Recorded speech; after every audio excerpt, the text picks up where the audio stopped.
Development జరుగుతుంది. ఆటోమేటిక్గా చాలా వరకు మనం అనుకున్న లక్ష్యాలు నెరవేర్చే పరిస్థితికి వస్తాం. అయితే ఇక్కడ నేను ఇటీవల కాలంలో మాట్లాడుతున్న స్పీడ్ ఆఫ్ డూయింగ్ బిజినెస్ అని, గవర్నమెంట్ లో స్పీడ్ ఆఫ్ డూయింగ్ బిజినెస్ లేకపోతే వ్యాపారాల్లో స్పీడ్ ఆఫ్ డూయింగ్ బిజినెస్ రాదు. మీరు కూడా వేగాన్ని పెంచాలి, స్పీడ్ పెరగాల్సిన అవసరం ఉంది. డెసిషన్ మేకింగ్ కూడా వన్స్ పాలసీ నిర్ణయించామంటే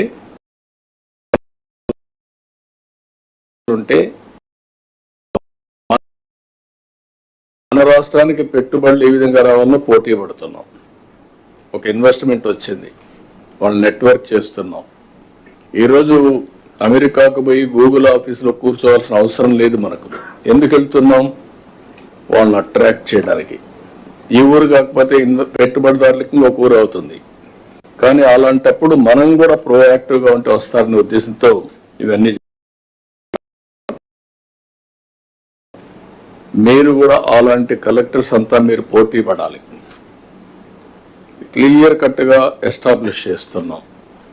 ఏ కలెక్టర్ పర్ఫార్మెన్స్ మీ నాయకత్వంలో మీ జిల్లాలో ఏం జరిగిందో చాలా స్పష్టంగా ఎస్టాబ్లిష్ చేస్తున్నాం. ఇట్ ఈస్ ఈ విషయం మీరు గుర్తుపెట్టుకోవాల్సిందిగా మిమ్మల్ని అందరినీ మరొకసారి కోరుతున్నాం.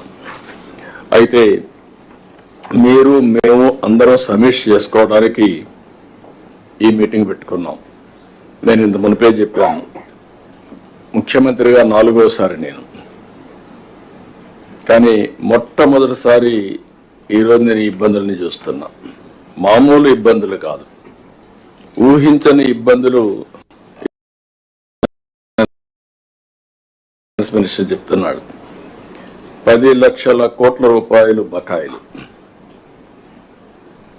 1 లక్ష కోట్ల రూపాయలు దగ్గర ఇంకా బిల్స్ పే చేయాలి. ఇంకొక పక్కన ఆదాయం కూడా తగ్గిపోయే పరిస్థితి. ఎప్పుడు కూడా అభివృద్ధి జరిగితే అభివృద్ధి వల్ల సంపద వస్తుంది, సంపద వల్ల గవర్నమెంట్కి ఆదాయం వస్తుంది. మళ్ళీ ఇది ఒక సైకిల్. ఇది